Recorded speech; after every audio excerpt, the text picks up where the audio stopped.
हम इंसान को इंसानियत की मेराज पर ले जाने के लिए आए हैं, इंसान को बुलंदी अता करने के लिए आए हैं, इंसान को सुकून और इत्मीनान देने के लिए आए हैं। लेकिन हमारे वक्त की त्रासदी या ट्रेजेडी या सानिया यह है कि मजहबों ने इंसान को बेसुकून कर दिया है। दुनिया में कहीं पर भी देख लीजिए और तारीख उठाकर देख लीजिए, जितने इंसान मजहबों के लिए मारे गए हैं, जितनी करबलाएं मजहबों के नाम पर हुई हैं, उतनी किसी और नाम पर नहीं हुई। हर एक दौर का इंसान नया खुदा लाया। करें तो हम भला किस खुदा की बात करें? क्या हो जाता है हमको? हमें तो इंसान बनाया गया था, लेकिन हम दरिंदे क्यों बन जाते हैं?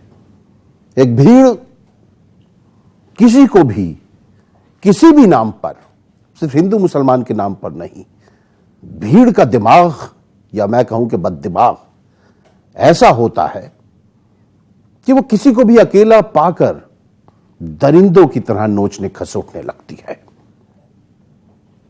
सिविलाइज सोसाइटी में कानून बनाए जाते हैं इसीलिए ताकि इंसानों को इंसानियत के जामे में रखा जा सके। सवाल इस बात का है कि क्या इंसान इंसानियत के जामे में रहता है, रह पाएगा? और अगर नहीं रह पा रहा है तो उसके लिए हमें क्या करना चाहिए? मजहबों को क्या करना चाहिए, मजहबी रहनुमाओं को क्या करना चाहिए, और सियासत को क्या करना चाहिए, और खास तौर से उन इंसानों को क्या करना चाहिए जो खुद भी ये बात जानते हैं कि वो गलत कर रहे हैं। इसी सब पर बात करेंगे। हम बात करते हैं, बहस नहीं करते। आपको हमारे मसाइल में गौर किया जाता है, आप भी गौर कीजिए। यहां से जो बात निकल कर आए, सबका अपना अपना व्यू हो सकता है, सबकी अपनी अपनी बात हो सकती है, अपनी अपनी राय हो सकती है। उसी राय में आप अपने मसाइल का हल तलाश कीजिएगा। आइए मैं तारुफ करा दूं, हमारे दरमियान 4 अहम शख्सियात मौजूद हैं। और जैसे कि आप जान गए होंगे कि हम ये भीड़ जो तशद्दुद पर आमादा हो जाती है, हुजूमी तशद्दुद, मॉब लिंचिंग जिसे अब हम लोग कहने लग गए हैं, उस पर भी बात करेंगे, हम मजहब पर भी बात करेंगे। मैं तारुफ कराता हूं, हमारे दरमियान मौजूद हैं तहसीन पूनावाला साहब, जो मॉब लिंचिंग को लेकर अदालतों के दरवाजे खटखटा रहे हैं और ये चाहते हैं कि मॉब लिंचिंग के खिलाफ एक ऐसा कानून बने, पार्लियामेंट बनाए वो कानून। उसके लिए भी इन्होंने कोशिशें पिछली सरकार के दौरान की हैं। देखना है कि वो कहां तक पहुंची हैं और क्या ये मुमकिन हो पाएगा, इस पर भी बात करेंगे हम। हमारे दरमियान ऑल इंडिया इमाम एसोसिएशन के सदर मौलाना साजिद रशीदी साहब भी मौजूद है। हम उनका भी खैर मकदम करते हैं। हम उनसे जानना चाहेंगे कि क्या कुछ हम में भी कमी है? दूसरों की कमियां तो हम देखते हैं, जो आईने से मिला आईने पे झुंझलाया, किसी ने अपनी कमी की तरफ नहीं देखा। हम अपनी कमी भी उनसे जानने की कोशिश करेंगे। हमारे दरमियान मौजूद हैं मुस्लिम राष्ट्रीय मंच से यासिर जिलानी साहब, हम उनका भी खैर मकदम करते हैं। हमारे अजीज दोस्त धर्मगुरु डॉक्टर एच.एस. रावत साहब भी हमारे दरमियान मौजूद हैं, हम उनका भी खैर मकदम करते हैं। रावत साहब, आज मैं शुरुआत आपसे करूंगा जी। और मैं चाहता हूं कि मुझे आप हजरत रामचंद्र जी के बारे में वो बातें बताएं जिनसे मुझे उनसे प्रेम हो जाए। वो जो मर्यादा पुरुषोत्तम हैं, उनकी पूरी तस्वीर मेरे जहन में, मेरी रूह में उतर जाए। मैं बताना चाहूंगा उनके बारे में। उनको मर्यादा पुरुषोत्तम बोला गया है और वो 12 कलाओं से जन्मे हुए थे, अवतारी थे। 12 कलाओं में यह होता है कि जब व्यक्ति भगवान के रूप में, अवतार के रूप में आता है, तो वो पृथ्वी, आकाश, जल, अग्नि, वायु, हवा, बिजली जो तड़कती है, वो मन, आंख, कान, नाक, शरीर कैसे निर्माण होता है, इनके बारे में वो जानता है। भगवान राम अवतार के तौर में आए तो जब वो सीख रहे थे उस समय पर, तो वो अपने छोटे भ्राताओं को ये सिखाते थे कि गुरु की आज्ञा का पालन करिए, शास्त्रों को सीखिए। उसके बाद जब वो शिक्षा ग्रहण करके घर में आए, राज तिलक की तैयारी थी। राज तिलक के समय पर उनकी माताजी ने, यानी जो उनकी दूसरी माताजी थी कैकेयी, जब उन्होंने उनको कहा कि इनको वनवास होना चाहिए 14 वर्ष का, तो उनकी सिर माथे पर आज्ञा लेकर के वो चले गए। और वो जंगल को जंगल भटकते रहे, गरीबों की मदद करते रहे। जब माता सीता का अपहरण धोखे से राक्षस रावण ने कर लिया तो भी उन्होंने बार बार उनको मैसेज करवाए कि अभी भी तुम सीता जी को वापस दे दो, हम वापस चले जाएंगे। लेकिन जब रावण नहीं माना, अंत में उन्होंने एक ही बार क्रोध किया था कि समुद्र को कहा था कि मुझे रास्ता दे दो। जब रास्ता 3 दिन तक समुद्र ने नहीं दिया और वो अड़ा रहा और वो राक्षस भी जब अड़े रहे तो उनको युद्ध करना पड़ा। और अंत में उन्होंने नीति में यह कहा था, शस्त्र और शास्त्र, यानी जब कोई बिल्कुल न माने, जब वो अति पे आ जाए, न वो सरकार की माने, न धर्म की माने, न कानून की माने, तो उस समय पर हमें कानून सख्त इस्तेमाल करना चाहिए। और उसको आज तक सब फॉलो कर रहे हैं। इसलिए जो उन नियमों से कोई अलग अगर हिंदू जाता है तो भगवान राम का फॉलोअर नहीं हो सकता। बस मैं यहीं तक आना चाहता था। अल्लामा इकबाल ने कहा हजरत राम के बारे में कि अहले नजर समझते हैं उसको इमाम हिंद। मैंने उसी को आगे बढ़ा के कहा कि हम दिल से करते हुए एहतराम कहते हैं, उन्हें हम हिंद का अब भी इमाम कहते हैं। दिलों के बीच बना दे जो प्यार का सेतु, उस आला जात को भगवान राम कहते हैं। रावत साहब, ये रामचंद्र जी हैं जो दिलों के बीच सेतु बनाते हैं। जी। मैंने जो राम बचपन से सुने, राम विमुख साल तुम्हारा रहा, कहूं न कुल रोवन हारा, जा पे कृपा राम की हुई, ता पे कृपा करे कुल कोई। हम ये चौपाइयां सुनते हुए बड़े हुए। हम जिस तरह से हमारी जो तालीम तरबियत, हमारे घर की परवरिश भी उसी तरीके से हुई है। लेकिन जब हम देखते हैं कि ट्रेन में किसी को रोककर जय श्री राम बुलाया जाता है, हमारे यहाँ राम राम चलता था। जय श्री राम मैंने 90s के बाद ज्यादा सुना है। हम अगर आपस में होते थे तो राम राम होता था, और कोई अगर ईद की मुबारकबाद भी देता था तो भाई तुझे ईद की राम राम, इस तरह की मुबारकबाद भी होती थी। लेकिन ये, और उसके बाद जिस तरह झारखंड में हुआ और इससे पहले पहलू खान, इस तरह की चीजें हुई, हम उस वक्त नहीं जागे। तो क्या यहां पर आप जैसे लोगों की, जो रामचंद्र जी से प्रेम होना चाहिए, जैसे मैं अपने मुस्लिम भाइयों से भी कहता हूं कि हमारे मौलाना खुदा से डराते हैं, उससे मोहब्बत सिखाइए, तो वो क्या, वो कहीं ना कहीं ये जो तरीका है बदल गया है क्या है, या सियासत बहुत हावी हो गई है? नहीं, इसमें तहसीन साहब ऐसा नहीं है कि जो आपने कहा ट्रेन से उतार करके उनको राम राम कहिए, जय श्री राम बोलिए, नहीं तो उन पर हमला कर देते हैं। ये चीज अब शुरू हुई है, बहुत पीछे शुरू हुई है।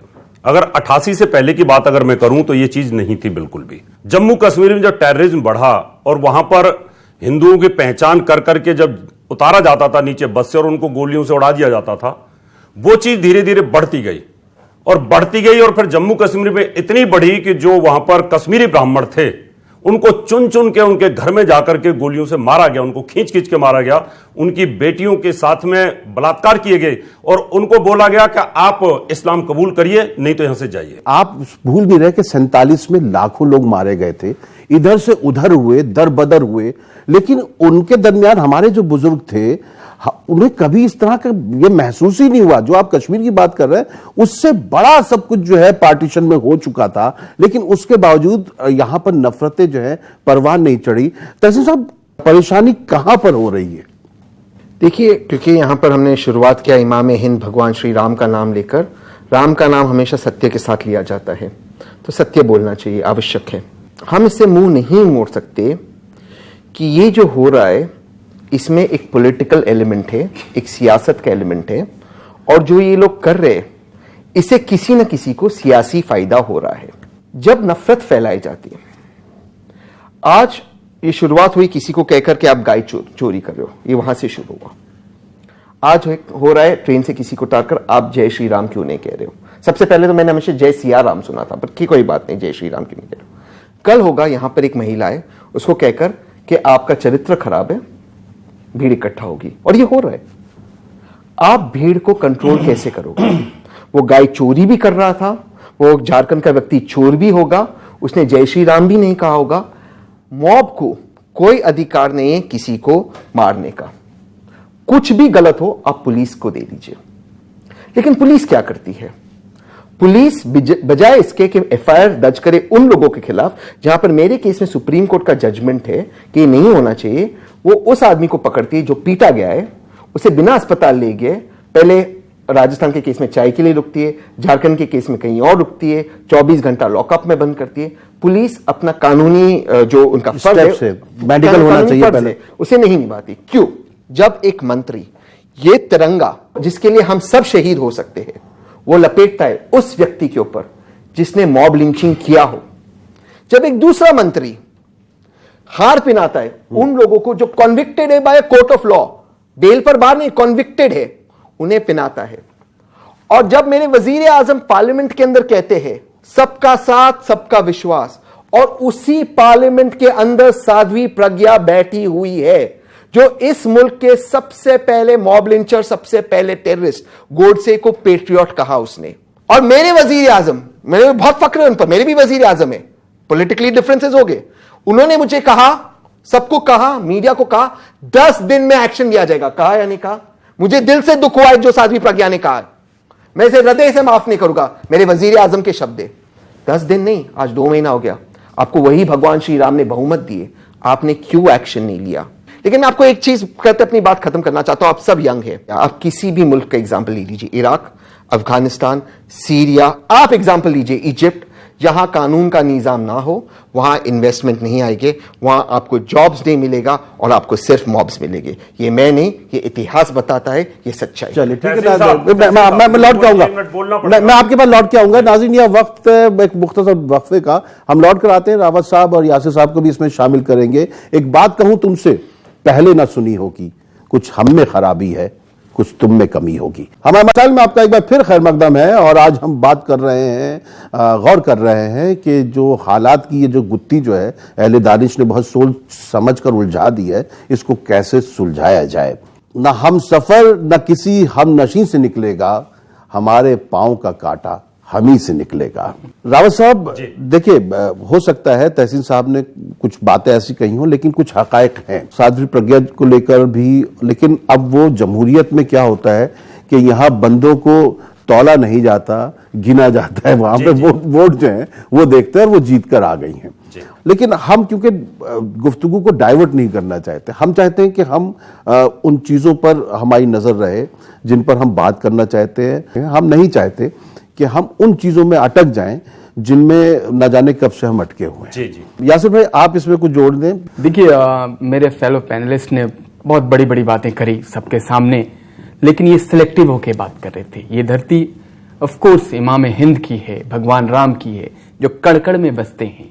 हम एक तरफ उनको इमाम हिंद कहते हैं, और ये धरती हमारे ख्वाजा गरीब नवाज की भी है, रस खान की भी है, कबीर की भी है, गौतम बुद्ध की भी है। और यहाँ पे हमेशा से प्यार, मोहब्बत, इत्तेहाद, इखलाक, भाईचारा, ये कोई आज के माहौल की बात नहीं, 1000 साल पहले की हमारी सांझी विरासत और सांझी संस्कृति है इस भारत की। ये नौजवान जो बच्चे सामने बैठे ये जानते। आप तो एक बात लाते हैं मॉब लिंचिंग की, तो आपको 84 जाना होगा अतीत में, जिसके कातिल आपने संसद में एक बार नहीं 3-3, 4-4 बार मौके दिए, जगदीश टाइटलर और सज्जन कुमार को। उस वक्त आप लोग कहां थे? ये वो कातिल थे जिन्होंने इसी दिल्ली के, जो दिल्ली हिंदुस्तान का दिल कहते हैं, सिख भाइयों के गले में टायर डाल के उन्हें जिंदा जला दिया था। वो हिंदुस्तान के सबसे बड़े काला अध्याय जिसको कहते हैं, उसका एक पार्ट तो उनको बदल दिया गया ना, उनको हुकूमत उनसे छीन ली गई ना। अब तो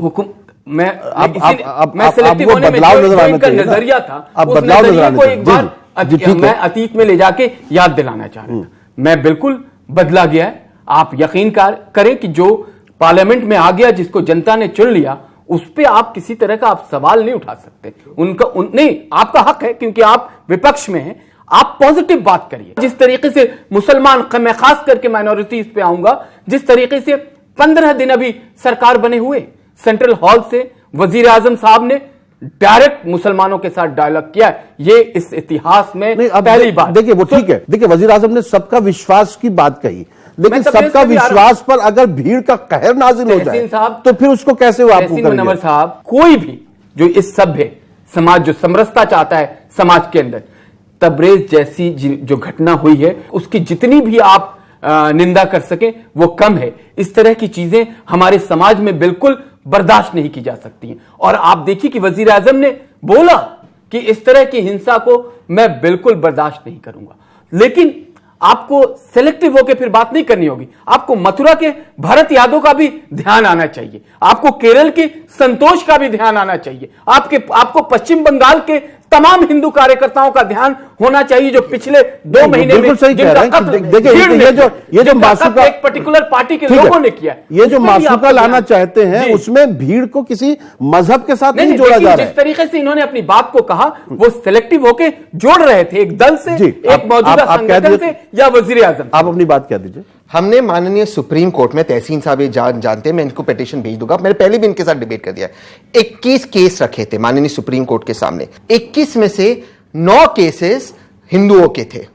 उसमें से मैं थोड़ी सी इजाजत चाह रहा हूं। एक केस था रविंद्र नाम का व्यक्ति जो नरेंद्र मोदी जी का फैन था, जो नरेंद्र मोदी जी के घर से महज 2 किलोमीटर दूर रहता था। भीड़ ने होकर उनकी हत्या इसलिए थी क्योंकि वो स्वच्छ भारत का फैन था। उसने कहा यहां पर आप यूरिनेट मत कीजिए, आप जाके शौचालय में यूरिनेट कीजिए। उसका भी हमने केस रखा। हम क्या चाहते हैं, आज आप बहुमत में है, हमारे वजीर आजम बात बड़ी करते पार्लियामेंट के अंदर, आप कानून पास कीजिए। सुप्रीम कोर्ट ने कहा है आपके पास नंबर्स है, आपके पास पार्लियामेंट है, और वजीर आजम के हृदय में बहुत दुख होता है ना, होता है ना, तो कीजिए ना पास। क्यों नहीं करते आप पास? आपके पास बहुमत है, आप क्यों नहीं करते? और सुप्रीम कोर्ट ने कहा है कीजिए पास। आप बहुत सारी डिबेट में हम साथ होते हैं, हम अभी हिंदू भाइयों का भी नाम लिया करें जब आप नहीं ले। मौलाना साजिद रशीदी साहब, मैं बिल्कुल आपसे अलग राह पे लेके जाऊंगा आपको। क्या हमसे भी कुछ गलतियां हुई हैं?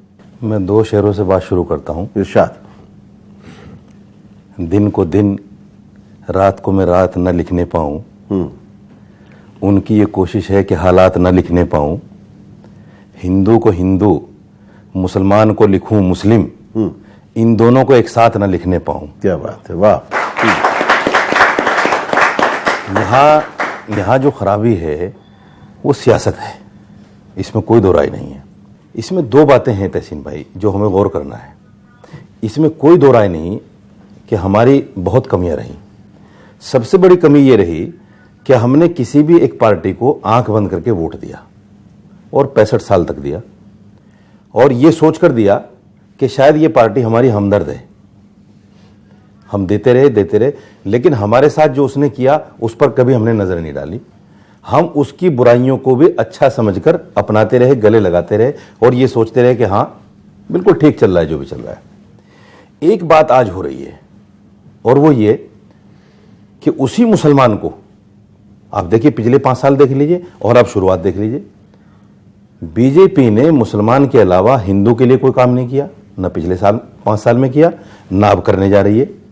अभी भी शुरुआत जो की वो ट्रिपल तलाक के बिल से किए।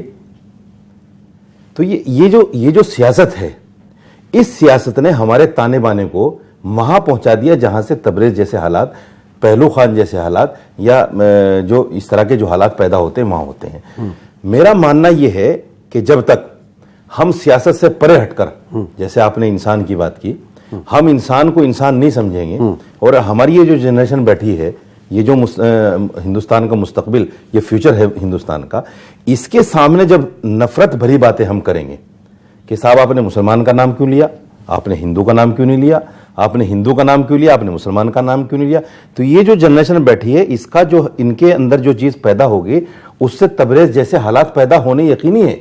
इनके सामने हमें ऐसा हिंदुस्तान पेश करना चाहिए जिस हिंदुस्तान में मोहब्बत ही मोहब्बत हो। मैं आपको बताऊं, एक छोटा सा वाकया बता रहा हूं। मेरे बेटी के बच्चे को गाय के दूध की जरूरत पड़ गई। एक मेरा पड़ोसी हिंदू है, सुरेश नाम है उसका, उसके पास मेरी बीवी गई। उसकी बीवी ने कहा भाई ठीक है, दे देंगे हम आपको गाय का दूध। तो सुरेश ने पूछा भाई तू इनको फ्री देगी या पैसा लेगी? बात सुन, पैसा मत लेना एक भी, इनको गाय का दूध फ्री देना। हम ऐसा हिंदुस्तान देखना चाहते हैं। मैं ये कहना चाहता हूं, देखिए अगर मुसलमान बीमार है तो हिंदू को उसका दुख होना चाहिए, हिंदू अगर बीमार है तो मुसलमान के दिल में उसका दर्द होना चाहिए। यही इंसानियत है, यही चीज मैं आऊंगा मैं अब आपसे शुरुआत लूंगा।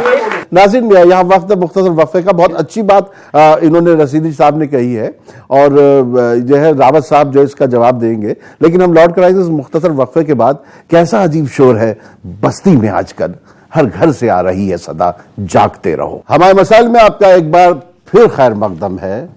जो नफरत कर रहे हैं उनसे पूछो, मोहब्बत में कोई नुकसान है क्या? रावत साहब जी, देखिए, ये जो आपसी व्यवहार है हमारा, जो हमारे खुलूस है, अखलाक है, इस पर क्या चोट पहुंची है? या देखिए, जो तहसीन साहब भी कह रहे हैं, जो बेरोजगार नौजवान हैं, ये लोग हैं, इनका माइंड कहीं और डाइवर्ट किया जा रहा है। पहले तहसीन साहब की बात का जवाब दूंगा। उन्होंने कहा साध्वी प्रज्ञा जीत करके वहां चली गई, और ऐसा क्यों हुआ? ऐसे तो आजम खान साहब भी जीत के आए अभी पार्लियामेंट में, उन्होंने मुजफ्फरकांड करवाया था और वहां भी मॉब लिंचिंग हुई थी, जबरदस्त हुआ, और उस समय मनमोहन सिंह थे। उससे पहले अगर दाऊद इब्राहिम की मैं बात करता हूं तो किसने हिंदुओं का बुरा हाल किया था। बंबई के अंदर देखा जाए तो हर रोज ट्रेन में बम फटते थे, उस समय कांग्रेस की सरकार थी। अगर 200 हिंदू मारे जाएं तो मॉब लिंचिंग नहीं, बम पार्लियामेंट पे मारा जाए, जम्मू कश्मीर से 5 लाख हिंदुओं को भगा दिया जाए तो कोई मॉब लिंचिंग नहीं आती है ना। वहां पर अगर 1 लाख अगर वो गलती करे तो वहां पर मॉब लिंचिंग बनती है। ये इस देश का दुर्भाग्य है। रावत साहब, हिंदुओं के साथ में अगर कोई मोहब्बत का रिएक्शन नहीं होता क्या? नहीं, मोहब्बत का रिएक्शन कैसे होगा वो भी मैं इनकी बात न्यूटन का लॉ एक्शन रिएक्शन वाला जो कहता है, मीठी बात करी मोहब्बत में मोहब्बत का रिएक्शन नहीं होता। इन्होंने बड़ी मीठी मीठी बात करी रसीद साहब ने, दूध की बात, अच्छी बात है, ये चल रहा है, पश्चिम उत्तर प्रदेश में चल रहा है, सारी जगह हिंदू मुसलमान में था। लेकिन ये मौलाना है और इमाम एहसन के अध्यक्ष भी हैं, जिस प्रकार की भाषा टीवी से बोल रहे हैं, अगर काश ये उन मुस्लिम लोगों को सिखाएं भी तो बहुत अच्छा रहेगा। ये दोनों धर्म में होना चाहिए। मुसलमानों का जहां माहौल है, क्यों नहीं है भाईचारा? क्यों हिंदू भाग जाता है वहां से? मैं बताता हूं। बताओ भाईचारा इसलिए नहीं होता जी कि ये हमारे धर्मगुरु, ये धर्म सियासी नहीं है, हाँ। किसी पार्टी से जुड़े हुए, ये धर्मगुरु जब बैठकर टीवी पर जहर उगलेंगे तो आम लोगों के जहन में क्या उसकी पहुंच होगी? जब जिसके इसलिए भाईचारा नहीं है ना, होता, जब जम्मू कश्मीर कोई के सवाल आप में अंदर, से कोई जम्मू कश्मीर में जो बुरा हाल हिंदुओं का हुआ है हमें पता है, केरल में हिंदुओं का जो बुरा हाल हो रहा है वो हमें पता है, बंगाल में भगा भगा के गाय काटी जाती है हमें पता है, और आप लोग वहां हंसते हैं। जी सर, आपने कहा था अभी अभी कि हमें एक ऐसा हिंदुस्तान हमारे सामने रखना चाहिए जो इंसानियत की तरफ हम लोगों को बढ़ाए। पर जब भी कोई मॉब लिंचिंग केस होता है या कोई भी ऐसा इंसिडेंट होता है तो हमें अक्सर दिखाया जाता है, न्यूज़पेपर की सबसे पहली हेडलाइंस होती है कि इतने मुस्लिम मारे गए। पर यही केस जब हमारे उसमें बहुत सारे हिंदू भी मारे जाते हैं, बट वहाँ पे एक ऑर्डिनरी एस्केप दिखा देते हैं कि इतने लोग मारे गए। तो ये जब बायसनेस हमें दिखाई जाती है सोशल मीडिया के सामने, तो हम इस तरीके को कैसे व्यू करें? और जब हमको बताया ही ये जा रहा है कि मुस्लिम्स को हर जगह प्रमोट किया जा रहा है, अब हो सकता है मेरा परसेप्शन आपसे अलग हो, पर जब ये बायसनेस हमको दिखाई जाएगी तो यूथ इस चीज़ को कैसे लेगा? जब किसी हिंदू भाई के साथ कोई घटना होती है, केस लड़ने वाला मैं था, हुकूमत मोदी जी की है, क्या उस केस में कहीं भी हमने कहा कि सिर्फ मुसलमान मारे जाते? क्या आज मैंने सिर्फ कहा यहां पर और ये सब गवाह कि सिर्फ मुसलमान मारे जाते? मैं कह रहा हूं, न आदमी, न औरत, न थर्ड जेंडर, न नॉर्थ इंडियन, न साउथ इंडियन, न ईस्ट इंडियन, न वेस्ट इंडियन। वो मॉब लिंचिंग भी गलत था जो बाल ठाकरे कहता था, साउथ इंडियंस जो बॉम्बे में आते, उस वक्त का बॉम्बे था, लुंगी उठाओ पुंगी बजाओ, वो भी मॉब लिंचिंग था। देखिए, माइनॉरिटी का डेफिनेशन आपको समझना होगा। आप शायद हिंदू हो, आप शायद हिंदू किसी और प्रांत से, अगर आप हिंदू महाराष्ट्र में हो, आपको मराठी नहीं आती होगी, आती है मराठी? नहीं, तो आप लिंग्विस्टिक माइनॉरिटी हुए। माइनॉरिटी का अर्थ आप सुप्रीम कोर्ट का डेफिनेशन समझिए, सिर्फ रिलीजियस नहीं होता। हम कहते किसी को नहीं मारना चाहिए। अधिकतर केसेस मॉब लिंचिंग के आप जानते हो किसके हुए? औरतों के हुए। औरतों को डायन बताकर, आप जैसी औरतों को डायन बताकर एक भीड़ इकट्ठा होती है उनकी प्रॉपर्टी हड़पने के लिए।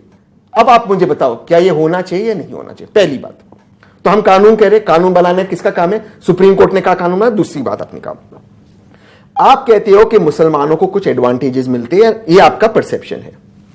इन्होंने भी ये बात कही। मैं आज आपसे पूछता हूं, आज 6 साल हो गए नरेंद्र मोदी जी वजीर आजम है, हम तो चाहते कि हिंदुओं के साथ रहे। मैं तो नास्तिक हूं, हिंदू चाहते कि मुसलमान के साथ रहे। इसलिए खतरे में मेरे दोस्तों आप नौजवान हो, क्योंकि न्यूज 18 की रिपोर्ट पढ़ो, 45 इयर्स का सबसे ज्यादा अनएम्प्लॉयमेंट यहां पर है। जीडीपी डेटा पे फर्जी जीडीपी डेटा आपको दिखाया जा रहा है। और आप दुनिया का इतिहास देखो, जहां पर जॉब्स नहीं है वहां पर मॉब। में खत्म करता हूं अपनी बात। मॉब लिंचिंग चालू हुई अमेरिका में 1800s में, वहां पर उस वक्त रिसेशन था। उसके बाद हुई यूरोप में 14, उसके पहले यूरोप में 14-15 सेंचुरी में, इंडस्ट्रियल रेवोल्यूशन के पहले वहां पर रिसेशन था। आज यहां पर हो रही है, इकोनॉमी आपकी घट रही है। जैसे इकोनॉमी बढ़ेगी, यूथ डेमोग्राफिक बढ़ेगा, आपके पास नौकरियां नहीं होगी, इस तरह की बातों से आपको भटकाया जाएगा। आप अमेरिका से और यूरोप की बात करें, हम अपने भारतीय संस्कृति की बात करते हैं, और भारत की संस्कृति के अंदर भारत के लोग इतने मजबूत हैं, भारत के लोग इतने मजबूत हैं, उन्होंने 84 झेला, उन्होंने 84 झेला,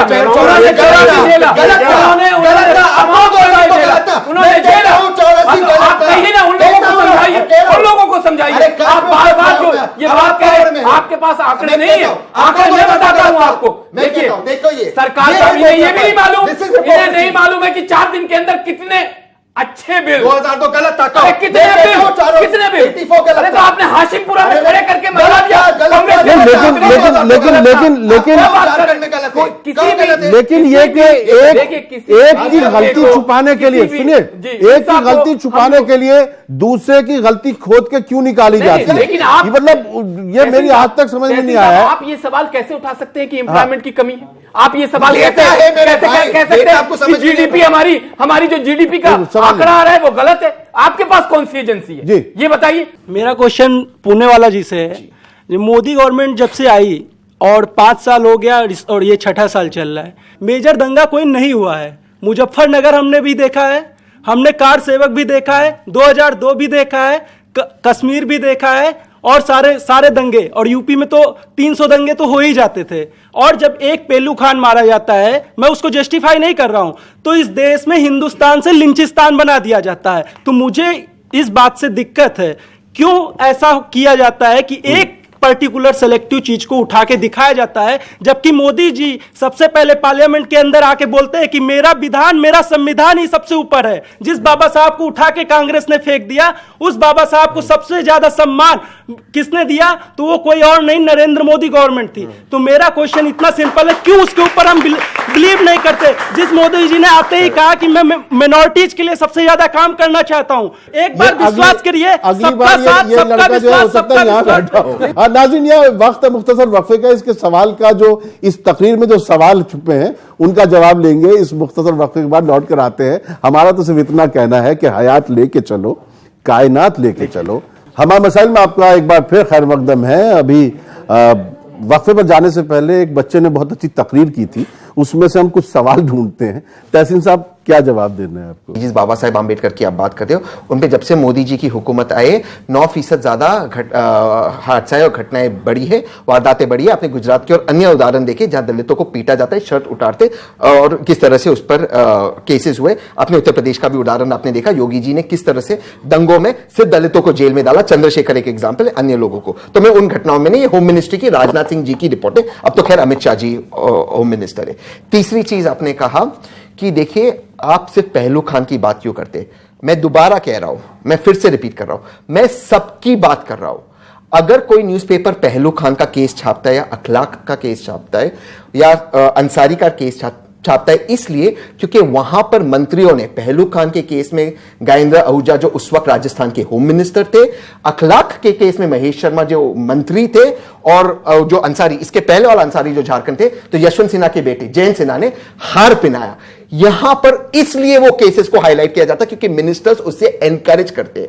और लास्ट सवाल, मेरे भाई, आप नौजवानों, व्हाट्सएप यूनिवर्सिटी से बाहर आए, जिस बाबा साहेब आंबेडकर की आप बात कर रहे हो, उन्होंने इसलिए रिजाइन किया क्योंकि हिंदू कोड बिल को आरएसएस अपोज करी थी। नेहरू को, तो नेहरू से नाराज थे कि नेहरू पास क्यों नहीं कर रहे। प्लीज आप इनको समझिए। सवाल ले लीजिए। मैं बस यही पूछना चाहती हूँ कि अभी जो तब्रेज वाला एक इंसिडेंट हुआ, हिंदूज के साथ भी बहुत इंसिडेंट्स होते हैं, तो who is the one who is responsible, जो पूरी कम्युनिटी को पोर्ट्रे करता है कि अब जो तब्रेज वाला एक हमारे सामने इंसिडेंट आया, तो सबको, इवन हिंदूज को देख के इतना बुरा लग रहा है कि उनको बोलने के लिए बोला जा रहा है जय श्री राम या हनुमान जी बोलो, तो पूरी कम्युनिटी को क्यों एज अ क्रिमिनल पोर्ट्रे किया जा रहा है कि हिंदू ही खराब है या मुस्लिम ही खराब है? कोई नहीं कह रहा है हिंदू मुसलमान एक है, न कोई मुसलमान कह रहा है दंगे करो, लिंचिंग करो, न कोई हिंदू कर रहा है। सब मानते गलत हो रहा है, सुप्रीम कोर्ट भी मानते गलत हो रहा है। सुप्रीम कोर्ट ने कहा कानून बना दो, कानून आप क्यों नहीं कर रहे हो? कानून, पहली बात, क्यों कानून नहीं करे? क्योंकि किसी का इससे फायदा हो रहा है। वो किस व्यक्ति का फायदा हो रहा है, वो येल यूनिवर्सिटी और यूनाइटेड नेशंस की रिपोर्ट बताती है। मुझ पे विश्वास मत करो, आपके पास स्मार्टफोन है, भाजपा वहां बढ़ती है जहां जहां कम्युनल पोलराइजेशन होता है। यूनाइटेड नेशंस की रिपोर्ट है और येल स्टडीज की रिपोर्ट है, आप लोग देख लीजिए। भारत के बारे में यूनाइटेड नेशन क्या रिपोर्ट हाँ, देता है, यूनाइटेड सुन नेशन लीजिए को मत सुन लीजिए मानो। आप, क्योंकि देखिए आप लोगों के पास मोदी जी मुद्दा जाते विदेश में मुद्दाविहीन हो तब चुके ताली मारते, तो मत बोलो अरे आज मत भारत विदेश। भारत में बाहर जाके उन्होंने जो भारत की कूटनीति और भारत की पासपोर्ट का रणनीति रैंकिंग का गिर गया है। लोहा मनवाया है। पासपोर्ट का रैंकिंग गिर आपने गया है। हमने मसूद अजहर को जिस तरीके से कॉर्नर किया पाकिस्तान को, हाफिज पूरे नहीं कॉर्नर हुआ था, पूरे मनमोहन दुनिया सिंह में के हमने टाइम पे। पूरे दुनिया में हाफिज सईद पाकिस्तान नहीं हुआ था कहीं कॉर्नर। मुंह दिखाने के लायक नहीं। अगर आप उसके साथ खड़े तो आपको मुबारक, लेकिन एक सेकंड, लेकिन सरकार एक का सुन सेकंड। लीजिए, दोबारा सरकार- मत बोलना, मैं मसूद अजहर के साथ खड़ा अरे हूं। आपको मैं ये बताया, आपकी देखिए बात आप नहीं सुनूंगा। नहीं नहीं आप आप इस तरह की आप बातें जब नहीं इस तरह की सुनूंगा। बात करेंगे मैं मुझे नहीं इस तरह सुनूंगा। के नहीं, इस तरह के मैं- टॉपिक पे रहिए, टॉपिक पे रहिए, टॉपिक पे रहिए। मैं टॉपिक पे रहिए। आपको नहीं टॉपिक पे रहिए, टॉपिक पे रहिए। आपकी विचारधारा को कह रहा मेरा हूं। मुल्क अरे सबसे आगे। हाँ तो मुल्क की बात करिए, मुल्क की बात और आगे। मुल्क में आप आप हिंदू अपने मुसलमान मत सर्टिफिकेट कीजिए। बांटो। मैं नहीं आप बांट अपने रहा, सर्टिफिकेट मैं उन बांटो। लोगों को बांट रहा हूं जो बार बार आपको क्रिटिसाइज क्वालिफाई करते हैं, सर्टिफिकेट जो बांटने वजीर का। आजम के हर अच्छे कार्य को क्रिटिसाइज वजीर करते आजम को हैं। criticize मैं उनको करूंगा। ये अधिकार मुझे बाबा साहेब तो आम्बेडकर मेरा भी ने दिया अधिकार है। है कि जो लोग तो क्रिटिसाइज बोलिए। करेंगे उन्हें मैं देशद्रोही कहूंगा। ये कौन ये सा मेरा भी अधिकार है। ठीक है, मुझे अब भी हम बाबा आपसे साहब बहुत भीम criticism राव नहीं अम्बेडकर ने होगी। भीम राव अम्बेडकर ने कहा, जो मैं विचारधारा की बात कर रहा हूं, मैं जो भी जो नहीं बोला ना। अरे अरे आप क्या बात है, आप व्हाट्सएप यूनिवर्सिटी से निकल के आके सच्चाई बयान करें, बार बार एक वर्ड लेके। क्या- देखिए, क्या- मैं क्या- चाहता हूं- आखिर में, आखिर में, अरे, लोग अरे, आप आप बोलो, मेरी बात सुन क्या लीजिए। बाबा साहेब देखिए, मैं आखिर- आखिर- देखिए, मैं मोहब्बत मैं मोहब्बत बताओ कब बोला। मैं आप क्या बात कर रहे हो? आखिर मैं आप कोई चैलेंज नहीं कर पाएंगे, आप कोई चैलेंज नहीं दे सकते। आप सिर्फ खत्म हो रहा है। झूठ बोल रहे हैं। आप लोगों को बेवकूफ यासिर भाई, बनाते तहसीन भाई, मेरा हैं वक्त और खत्म हो रहा है। सरकार के सुनिए। खिलाफ आप एक माहौल बाबा बनाने साहब की आम्बेडकर कोशिश कर रहे हैं। देशद्रोही। आप सरकार के कब बोला लोग बाबा साहब सरकार नहीं, कब जब बोला? आप क्रिटिसाइज बताओ ना। करेंगे, ये लो जब- मोबाइल, बताओ कब मैंने बोला? मैंने बताओ कब कब कहा? बोला? अरे मैंने बताओ कब कब कहा बोला? यार, ये रखो। बताओ कब मैंने बोला? कब कहा? पहले सुनिए, दिमाग को खोल के रहिए, ठीक पॉजिटिव है, सुनिए। ठीक है, भारत ठीक है, बदल रहा ठीक है। है, भारत बढ़ रहा है, उसमें आइए साथ। बाबा साहेब उसमें आम्बेडकर साथ ने आइए। कब बोला ये कब- बताओ? क्या बताओ कह कब रही है? बोला? क्या ये लो, कह रही है? बताओ कब बोला बाबा- मेरे भाई? क्या कहा इन्होंने? मैंने क्या कहा? हो गया, इन्होंने क्या हो गया, यासिर भाई, समझा? हो गया, हो बाबा गया, साहब हो गया। अम्बेडकर ने यासिर जो भाई, हो ताकत गया। आपको दी है वही ताकत मुझे दी, उसको देश मैं में कह रहा करेगा, हूँ, दूसरों को उसको देश मैं में कह रहा ताकत हूँ, दी है। उसको मैं कह रहा दूसरों को हूँ। देश तो में आप ताकत सरकार लोगों को criticize समझ करोगे। हो गया, हो गया। देशद्रोही हुआ। सरकार को criticize हो करोगे। गया। मोदी जी को दस गाली बार दोगे। हो गया। बोलूंगा। 10 बार हो गया। बोलूंगा, 10 बार criticize बोलूंगा। हो गया। सुन लीजिए, मैं हो गया। मोहब्बत मैं हो गया। मोहब्बत की बात कर रहा मोहब्बत की था। बात मैं कर सुन रहा लीजिए, हूं। मेरा मोहब्बत मेरा की बात कर रहा हूं। कमाल की बात कर रहे हो। क्या मोहब्बत बात की कर रहे हो? बात सुन लीजिए, मोहब्बत मेरा की ये बात कहना सुनिए था, सुनिए मैं- मोहब्बत की बात जो है नफरत से कैसे कही जा सकती है? नहीं नहीं, ये जब मोहब्बत अगर ये तो सवाल मोहब्बत उठाएंगे, तो मोहब्बत सवाल तो उठाएंगे वैसे होगी। जवाब मिलेगा। अच्छा बस मैं- आखिर में हूं मैं, जी, जी। अब मुझे खत्म करना है। आप दोनों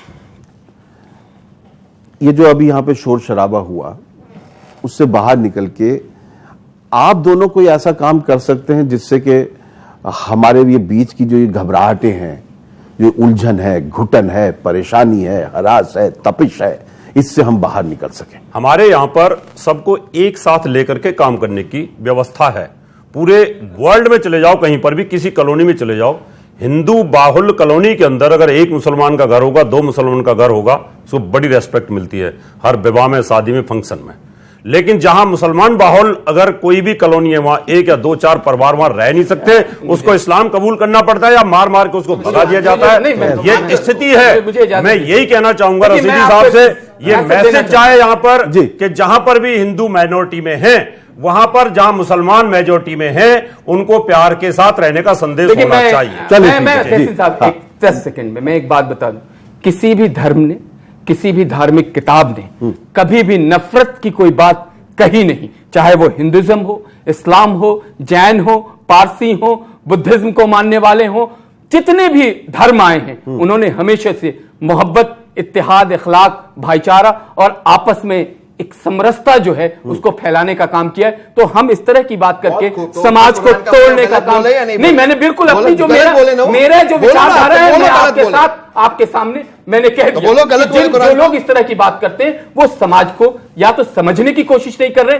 या समाज में उनके अंदर सुनिए, जो आपको बोलो। उनके वर्चस्व की लड़ाई है नहीं, उसमें कोई फर्क पड़ेगा। आपको इसलिए- कुरान का खत्म नहीं, करना। अगर मेरे आप को बोला है उनका- तो मैं मेरे दोस्त हैं, मैं तो बात करूंगा। अगर जम्मू कश्मीर में मुसलमान अगर बाहुल्य में हैं तो हिंदुओं को क्यों भगाएगा? दोबारा क्यों नहीं बुलाते? भाईचारे की शुरुआत करिए वहां से। अरे बुला सुन रहे लो, भाई, जाओ, सुन लो पहले, मोदी जी सुन क्यों भेज लो। रहे? अगर वहां कश्मीर के अंदर वहां 6 कमी साल तो से प्यार से मोदी जी रखिए। है, उसके लिए- अगर आसाम उसके लिए के अंदर है तो तरीके- प्यार से उसमें- रखिए। और उसमें वहाँ अगर बंगाल के अंदर जहां पर कमी आपसे है, क्लोज करो। वहाँ टॉर्चर क्यों उनको टॉर्चर किया जाता है? सफाई को एक्सेप्ट करना पड़ेगा। यहाँ पे देखिए इस तरह के मसले हुए, चाहे आसाम हो चाहे कश्मीर मेरी हो, बात सुनो। सरकार हर जगह, देखिए रावत साहब मैंने हर जगह शुरुआत करनी पड़ेगी, काम कर रही है, शुरुआत करनी पड़ेगी, नहीं तो क्रिया की प्रक्रिया होती रहेगी और ये मॉब लिंचिंग होती रहेगी। सरकार नहीं चाहेगी कि ये कहीं मॉब भी किसी लिंचिंग तरह इसी के- तरीके से होती रहेगी। अगर हिंदू का दमन होता रहा तो किसी चलिए, तरह की- हिंदुओं का दमन नहीं रुकेगा तो मॉब लिंचिंग जारी चलिए रहेगी। हो गया अच्छा तहसीन भाई आखिर में आप क्या कहना चाहते हैं ताकि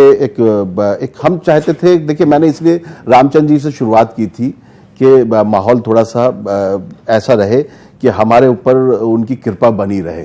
अब पता नहीं क्या हुआ है कि राम विमुखा साल तुम्हारा वाली सिचुएशन हो गई, लेकिन देखिए मैं जिन रामचंद्र जी को जानता हूं वो मर्यादा पुरुषोत्तम है। मुझे कोई राम राम करता है तो मैं भी राम राम से जवाब दे देता हूं, मुझे कोई अब उससे कोई ऐतराज नहीं होता है। मैं पहले जिन हनुमान जी को जानता था वो दिल चीर के दिखाते थे, उसमें जो है राम और सीता की तस्वीर होती थी, बगल में लक्ष्मण जी भी खड़े होते थे। लेकिन अब जो मेरे हनुमान जी हैं जो मैं गाड़ियों के पीछे देखता हूं उनका रूप बहुत उग्र हो चुका है। तो मुझे ये समझना हनुमान जी ने कहा पड़ेगा है कि अगर पूंछ में आग लगाओगे तो लंका जला दूंगा। तो वो जो है तो वो इसलिए मुझे ये समझ में नहीं आ रहा कि ये सब बदलाव जो है कैसे हो रहा है और क्यों हो रहा है। हम इसी को सोचने की समझने की कोशिश कर रहे हैं। वक्त बहुत कम है, अगले हफ्ते फिर हमें लगता है कि इसी पर बात करनी पड़ेगी। तैसे मैं बस बिल्कुल आखिर में बहुत मुख्तसर आपसे मैं जानना चाहता हूं कि किस तरीके से किस रास्ते से जो है निकला जाए। मैं अपने दोस्त आशुतोष की बातों से खत्म करता हूँ। बांट दिया इस धरती को, चांद सितारों का क्या होगा? बांट दिया इस धरती को, चांद सितारों का क्या होगा? कुछ नदियों के नाम तो रख दिए, बहती धारा का क्या होगा? शिव की गंगा भी पानी है, शिव की गंगा भी पानी है, आबे जमजम भी पानी है। शिव की गंगा भी पानी है, आबे जमजम भी पानी है। पिए पंडित पिए मौला, पिए पंडित पिए मौलाना, पानी का धर्म क्या होगा? इसी के साथ हम सब जॉब्स की बात करें ना कि मॉब्स की। इसी के साथ जय हिंद जय भारत। चलिए यासर भाई बहुत छोटा मुख्तसर सा। तमाम जो मुद्दे हैं, तमाम जो उसके मोदी वन के जो सारे काम आगे बढ़ाने हैं, जिन्होंने काम बहुत जबरदस्त, बहुत शानदार, पूरे दुनिया में जिसका डंका बज रहा हो, जिन कार्य का जो 140 योजनाएं थी उन योजनाओं को आगे बढ़ाया जा रहा है। और उसका एक एग्जाम्पल दे दूं कि जो हमारे अभी यंग बच्चे ने एक बात कही कि 5 करोड़ जो छात्र छात्रों को छात्रवृत्ति की बात कही गई है, माइनॉरिटी मिनिस्ट्री, आप बहुत उसको गौर से देख रहे हैं। यकीन माने कि वो आने वाले हमारे बच्चों के लिए उनका मुस्तकबिल सामने दिख रहा है। और बदलते भारत और बढ़ते भारत की ये तस्वीर है। इन 5 सालों में मोदी जी इस देश को जो एक सोच है पूरे दुनिया में उसका नेतृत्व करने का, वो पूरा करेंगे। रावत साहब बहुत छोटा सा। मैं छोटे से में यही कहना चाहूंगा, जो सरकार सबका साथ सबका विकास लेकर के काम कर रही है, धर्म के आधार पर नहीं होना चाहिए। 5 रामायण की चौपाई सुना दीजिए। 5 करोड़ कोई रामायण की चौपाई सुना दीजिए। 5 करोड़ मुसलमान बच्चों को जो स्कॉलरशिप की बात की है, मैं इसका विरोध करता हूं।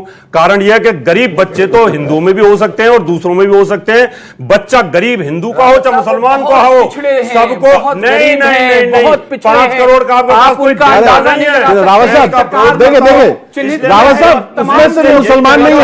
सबका साथ उनके सबका पास विकास। और भी बच्चे उनके साथ गलत ना करें और हम गलत भी नहीं देंगे। आप पहले पता करें, आप सारी योजनाएं जो अक्सरियत के लोग हैं उन बच्चों के साथ हो गया। आप दोनों मतलब ये अरे उनको गरीब बच्चों के लिए ऑलरेडी काम हो रहा है। गरीब बच्चों को ऑलरेडी छात्रवृत्ति दी जा रही है, उनको हर योजनाओं से जोड़ा गया है। ये उन लोगों के लिए जो गरीब है, यतीम है, जिनके पास बिल्कुल सही बात। रावत साहब जिंदाबाद, ताली बजाओ। ये उनके लिए। ठीक है रावत साहब जिंदाबाद। रावत साहब वो जो अकलियत जो माइनॉरिटी है ना उसमें सिर्फ मुसलमान नहीं है, जैन भी है, बुद्धिस्ट है, पारसी है, तमाम है, पूरे माइनॉरिटीज है, सभी लोग मिलकर। स्टेटमेंट ये दी गई थी कि 5 करोड़ मुसलमान बच्चे, स्टेटमेंट माइनॉरिटी है, माइनॉरिटी है। चलिए सर रशीदी साहब, आज मतलब ये एक पहला मौका मुझे लगा कि जहां आपको बहुत खामोश रहने का वक्त मिला है। आखिर में मैं आपसे चाहता हूं कि कोई एक पॉजिटिव संदेश यहां से जाए। नहीं, मुझे अफसोस है कि आपने राम से बात शुरू की और इन लोगों का जो चेहरा देखने को मिला उससे रावण की याद आई। अब देखिए ये बड़ा अफसोस है। अब देखिए देखिए उनकी राय है मैं पहले बहुत कम नहीं, उनकी राय है, उनकी राय। में बजा रहे थे, तुम्हें रावण कह रहे मैं भाई। पहले मैंने बहुत कम तुमसे बोला सवाल कर दिया तो तुम मुझ पे चढ़ रहे थे। चलो ठीक है, ठीक है, मैं पहले बहुत कम बोला हूं। रावण कह दिया, रावण कह दिया। चलो मैं पहले बहुत कम बोला हूं। अब सुनिए, अब खत्म सुनिए। करते, खत्म। मैं रावण भी ब्रह्मा के पोते थे। अरे तो रावण भी रावण ब्रह्मा के क्या- अब देखिए, मुझे बोलने नहीं दे रहा है नहीं, नहीं, कोई। रावण मुझे कोई भी बोलने नहीं दे रहा है। रावण का है, रावण का है। राम भी पूजे, रावण कोई गलत नहीं है। सर, मुझे- बोलिए, आप बोलिए, मैं आपको आखिरी बोलने बात- की आजादी है, मैं आखिरी अम्बेडकर बात साहब कह ने दूं। दिया मैं है, आखिरी इनकी बात तरह कह आपकी आजादी नहीं लूंगा। बोलिए। मैं आखिरी बात कह दूं। जी। क्या बनाने आए थे, क्या बना बैठे। हाँ। कहीं मंदिर बना बैठे, कहीं मस्जिद बना बैठे। हमसे तो अच्छे ये परिंदे हैं जनाब, कभी मस्जिद पे जा बैठे, कभी मंदिर पे जा बैठे। क्या बात है, ये वाह। सीखे इस बात से। चले नाजरीन, देखिए, इन गिले शिकवों को अगर आप सोचते हैं कि सियासतदान दूर कर देंगे तो मुश्किल है। अगर आपको लगता है मजहबी रहनुमा दूर कर देंगे तो बहुत ही मुश्किल है। बहुत ही मुश्किल है। ये आप ही को दूर करने। देखिए, जैसे वो कहा था ना, हमारे पांव का कांटा हम ही से निकलेगा। आप लोग एक दूसरे के साथ मेल जोल, भाईचारा, मिलाप के साथ, आपको कोई गला पकड़ के नहीं कहता कि आप ये कीजिए, ये आप खुद करने लग जाते हैं। पढ़िए, खूब पढ़िए, इतिहास कंगालिए, किताबें पढ़िए और आपस में कंस्ट्रक्टिव जो है तामीरी बहस कीजिए। इस तरह की बहस नहीं जो आपको टीवी स्टूडियो में देखने को मिल जाती है और आज इत्तेफाक से हमारे यहां भी देखने को मिली है। ऐसी बहस नहीं, आप जो है ऐसी चर्चाएं कीजिए जिनसे कुछ नतीजा निकले। एक दूसरे के दिलों के जख्म भी आपको पता चलने चाहिए कि वहां दूसरा जो है क्यों इस तरह की बातें कर रहा है। क्या हम में कुछ कमी नहीं है? हम में भी कुछ कमी हो सकती है। हमने कहां कोताही बरती है? पिछले प्रोग्राम में अख्तर वासी साहब ने बहुत अच्छी बात कही थी कि मुसलमान जो है उसको जब कहीं मुसीबत में फंसता है तो चाहता है कि सब लोग सेकुलर हो जाएं, लेकिन जब दूसरा मुसीबत में होता है और तब वो जो है वो कहीं चुप बैठ जाता है। आपको बोलना होगा, आपको जबान मिली है, कहीं पर भी ज्यादती हो।